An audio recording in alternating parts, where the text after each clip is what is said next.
Bonjour à toutes et à tous, nous vous retrouvons pour le 4e et dernier épisode de la série documentaire Une passion, un métier. Aujourd'hui, nous découvrons ensemble le métier de luthier. Marie est allée à la rencontre de Monsieur Monneret, luthier dans la ville de Mirecourt, capitale française de la lutherie. Bonjour Marie. Bonjour Clément. Il me semble que les instruments à cordes existent depuis le 5e siècle. Comment expliques-tu alors que dans l'ordre chronologique de présentation de ces métiers, le métier de luthier soit le dernier? Effectivement, les instruments à cordes existent depuis le 5e siècle. Cependant, les premiers violons sont apparus au XVIe siècle et c'est à la fin de celui-ci que la lutherie est arrivée à Mirecourt. Mais il a fallu attendre le XVIIIe siècle pour qu'elle prenne un essor considérable. Avec cet essor, comment la ville de Mirecourt a-t-elle connu un développement autour de ce métier? Par moments, il y a eu plus de 600 luthiers exerçants, mais la crise des années 30 a fait qu'ils ont dû suspendre leur travail. C'est seulement dans les années 70, avec la création de l'École nationale de lutherie, que Mirecourt a repris confiance en son artisanat. Et aujourd'hui, les luthiers en activité dans cette ville fournissent un travail de qualité et à prix raisonnable. Merci pour ces informations. J'espère que vous en aurez appris un peu plus sur la ville de Mirecourt et sur ce métier d'art. On se retrouve après l'épisode. À tout de suite.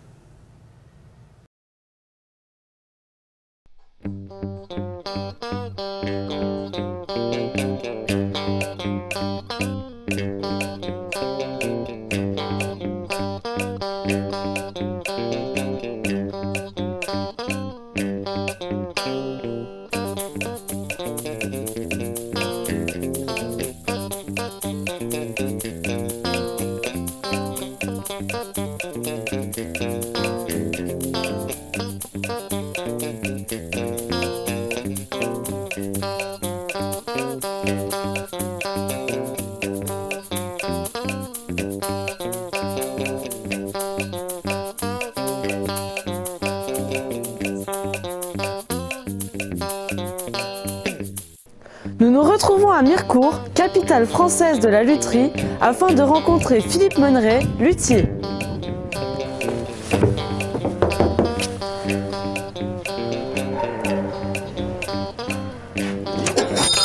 Bonjour, Marie Urpo, journaliste d'une passion à métier, enchantée. Eh ben, ma foi, enchanté. Entrez, il fait meilleur dehors. Merci. Voilà.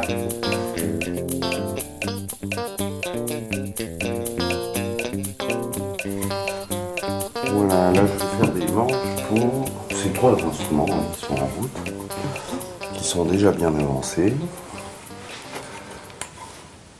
Et je regarde un petit peu le fil du bois, parce qu'il y a beaucoup de force qui s'exerce par la tension des cordes sur les instruments, et il faut réussir à contrecarrer toutes ces forces-là par différents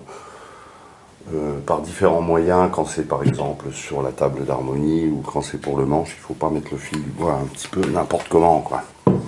Sinon, ça a une conséquence sur le son de la guitare. Là, ça ne va pas être une conséquence sur le son, ça va être plus une conséquence sur le côté mécanique de l'instrument, c'est-à-dire le fait que l'instrument, logiquement, et c'est tant mieux, ne doit pas se déformer.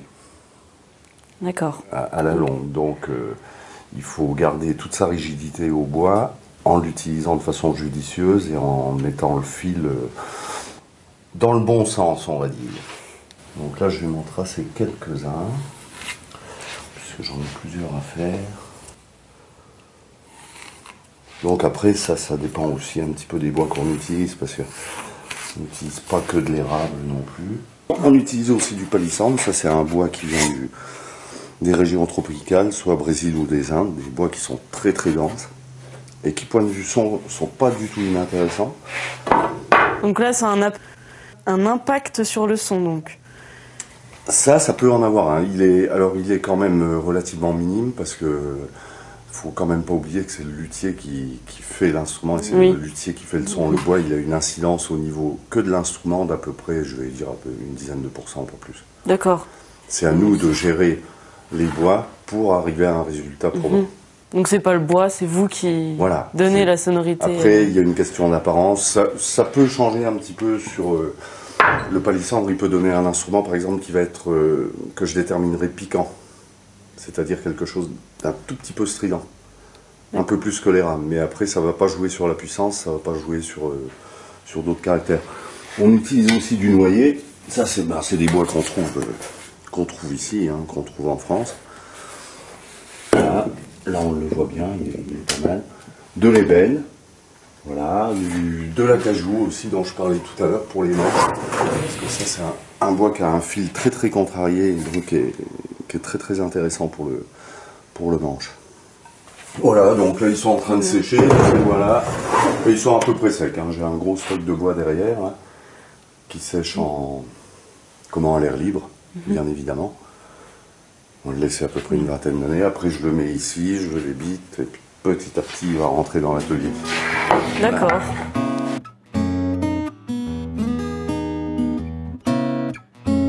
Parlez-nous un petit peu des étapes pour fabriquer une guitare. Donc la base vraiment quand on commence l'instrument, on prend une référence, donc c'est le moule. C'est la structure en fait qui va nous servir à construire le coffre de l'instrument, vraiment la forme.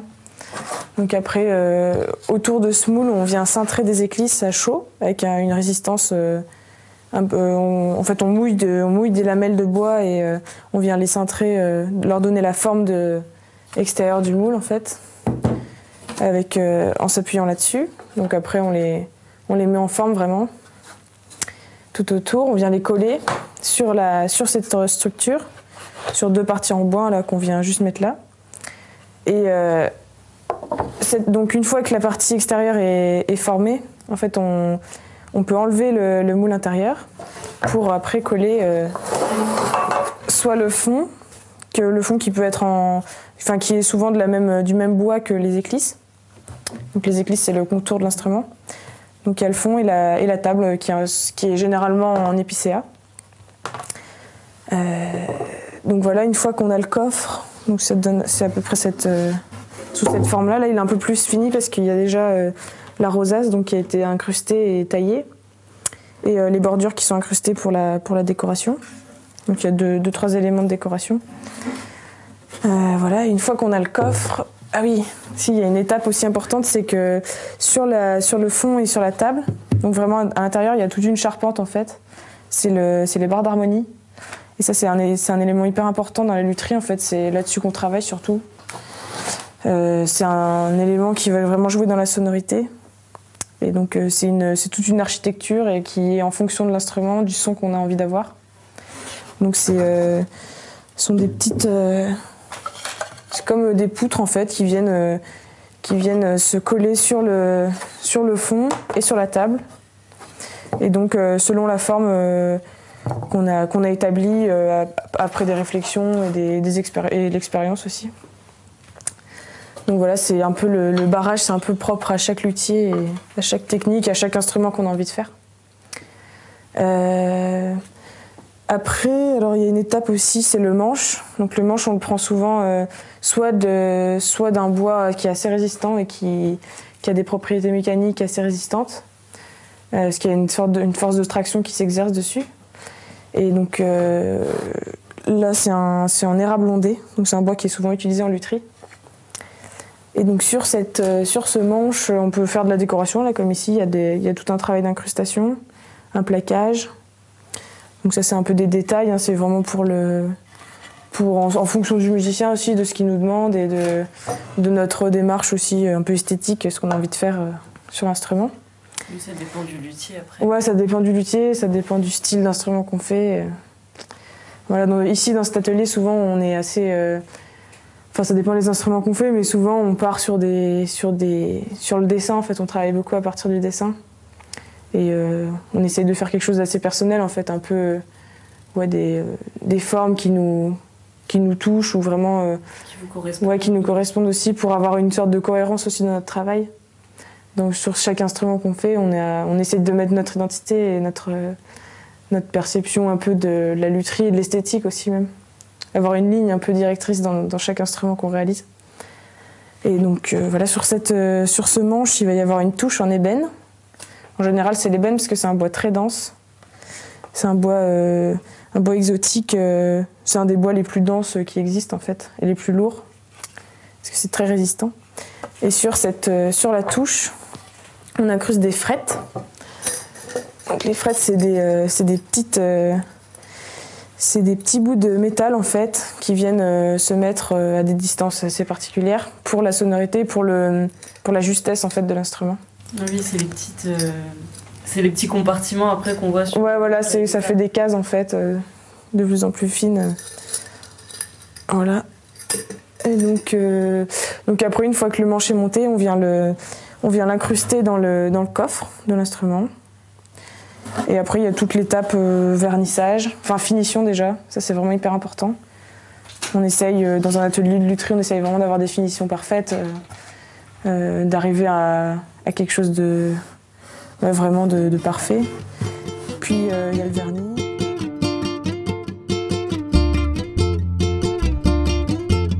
Du coup, le vernis, c'est vraiment l'étape finale un peu de l'instrument. C'est ce qui va servir à protéger l'instrument, vraiment à l'imperméabiliser et voilà, donc à lui aussi à rendre toute la beauté du bois et à faire ressortir tous les motifs du bois.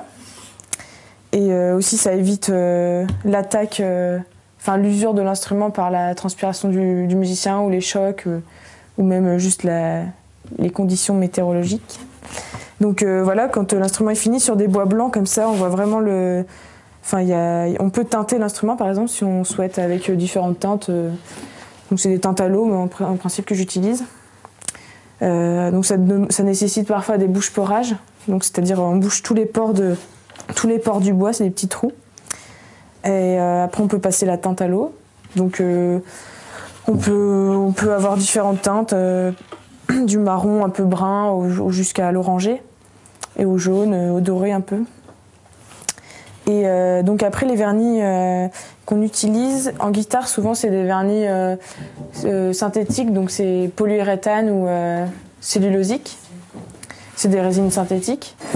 Ou alors des vernis naturels avec des gommes naturelles ou des à l'alcool, des vernis à l'alcool qui sont passés au tampon. Ça dépend un peu de ce que souhaite le musicien et un peu de ce qu'on recherche aussi nous en tant que luthier.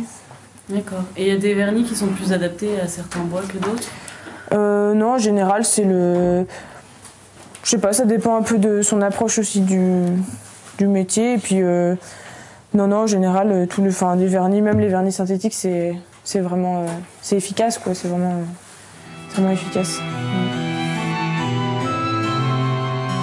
En ce qui concerne Mirecourt, donc, il me semble que dans les années 30, la lutherie a connu la crise, comme d'autres domaines d'activité. Et il semblerait que la lutherie à Mirecourt a réussi à se relever grâce à l'École nationale de lutherie qui a été fondée. Donc est-ce le cas ? Pourquoi ? Je pense que c'est le cas, mais pas de façon locale. C'est-à-dire que la lutherie à Mirecourt ne redeviendra jamais ce qu'elle a été. Mm-hmm. Parce que c'était assez particulier, c'est-à-dire c'était un centre de fabrication. C'était pas un centre de vente. C'était un centre de fabrication au même titre que les nougats à Montélimar et d'autres spécialités ailleurs. Il y avait une grosse activité à ce niveau-là qu'on ne retrouvera plus puisque le fonctionnement est totalement différent maintenant. Et les gros producteurs sont bien évidemment plutôt la Corée, plutôt la Chine, plutôt le Japon, qui ont repris le flambeau et qui à une certaine époque ont été très opportunistes et ont su justement modifier leur façon de travailler pour être efficaces. Et ça, c'est le problème des Français. On est toujours là, nous, avec nos petits outils, on ne veut pas changer d'outils. Les petites traditions, parce que nos petites traditions, et là, on se fait planter total. D'accord. Voilà, donc c'est pour ça. Alors, par contre, l'école de lutherie, effectivement, elle est intéressante parce qu'elle forme énormément de jeunes luthiers. C'est une très très bonne école, en plus, où l'apprentissage est un apprentissage très très sérieux. Et elle forme de nombreux luthiers, par contre, qu'on ne va pas retrouver à Mirecourt, mais qu'on va retrouver dans toutes les villes du monde entier. D'accord. Et c'est là où on pourrait parler de lutherie française, mais pas mircursienne. Oui, donc c'est vraiment au niveau national et pas... Tout le monde à l'époque apprenait ici. Parce que c'était effectivement... le berceau. C'était le berceau, c'est là aussi qu'il y avait de très bons luthiers. Tout a été fait à Mirecourt. Il y a eu des instruments de très très bas de gamme, jusqu'à de très très bons instruments. Il y a eu des ouvriers luthiers autant que de très très grands luthiers renommés. Et effectivement, il y avait beaucoup de gens qui venaient se former ici, bien avant l'école de lutherie. Oui, quasiment tous les grands luthiers ont fait leur apprentissage ici, dans des ateliers ici. Peut-être que l'école est justement née de ça, du fait Après, que elle les est gens née venaient d'une apprendre. volonté d'une volonté du groupement des luthiers pour assurer la relève, parce que la population des luthiers en France était vieillissante. Donc il fallait bien reformer des gens, et plus du tout de la façon dont ça se faisait avant, par l'apprentissage, qui était quelque chose de totalement logique et naturel. Et comme l'apprentissage commençait à baisser en lutherie, ils ont décidé de faire l'école de lutherie. Le choix de Mirecourt, il est, qu'est-ce qu'on va dire, c'est un joli clin d'œil. C'est symbolique, oui. C'est un joli clin d'œil, elle aurait pu être faite totalement ailleurs. Mais je trouve que c'est un joli clin d'œil, c'est sympa. Et en ce qui vous concerne, pourquoi avez-vous pratiqué ce métier? Par hasard et par rencontre. C'est-à-dire quand j'avais 10-11 ans, j'ai rencontré ce monsieur là-haut, à droite avec son violon. Et c'était un gars qui était dans les Hauts-de-Vosges, moi j'étais dans les Hauts-de-Vosges, et qui fabriquait des épinettes des Vosges. Et c'était un gars totalement adorable, chez qui j'allais bricoler, qui m'a accueilli à bras ouverts, et qui m'a transmis vraiment, pas obligatoirement la lutherie à proprement parler, mais par contre l'amour de ce métier-là. Et qui La m'a donné passion envie. Ouais. Et puis je jouais un peu de musique grâce à une tante qui me forçait à jouer du piano. Vous n'êtes pas obligé d'en parler. Hein. Si, parce qu'elle était merveilleuse et je lui dois beaucoup. Non, je lui dois beaucoup, il n'y a aucun problème. Et par contre, elle nous a sensibilisés énormément au dessin et à la musique. Et le tout mélangé, plus le fait d'être totalement nul à l'école, a fait que j'ai choisi une autre voie. D'accord. On va dire ça. Donc, vous n'êtes pas passé par l'école de lutherie ou J'ai vous avez bossé tout chez appris ce gars-là. Moi, mes premiers instruments, je les ai faits là-bas, chez Louis Georgel, vers l'âge de 11 ans, les premiers à peu près. Et puis après, à 15 ans, comme je n'en pouvais plus de l'école normale, on va dire, il a bien fallu que je trouve autre chose, donc je suis venu à l'école de lutherie ici à Mirecourt. D'accord. C'était un peu une échappatoire à l'enseignement général, on va dire. Après être passé à l'école, vous avez obtenu votre diplôme, du coup, il y a un diplôme Oui, il y a un diplôme. C'était pas un DMA à l'époque, c'était un BT, brevet de technicien. D'accord. Voilà, et puis après j'ai travaillé à droite à gauche. J'ai mélangé la musique et la lutherie, parce que ça c'est toujours un choix qu'on a du mal à faire, parce que c'est deux choses qui sont tellement liées et qui sont tellement passionnantes que... L'une comme l'autre, oui. On a toujours envie de faire les deux, mais il y a bien un moment où il faut choisir sérieusement. Donc là j'ai mélangé un peu les deux pendant quelques années, puis je suis revenu à Mirecourt, je sais plus, dans 85 ou 86 à peu près. Et donc, d'après ce que j'ai compris, vous êtes musicien.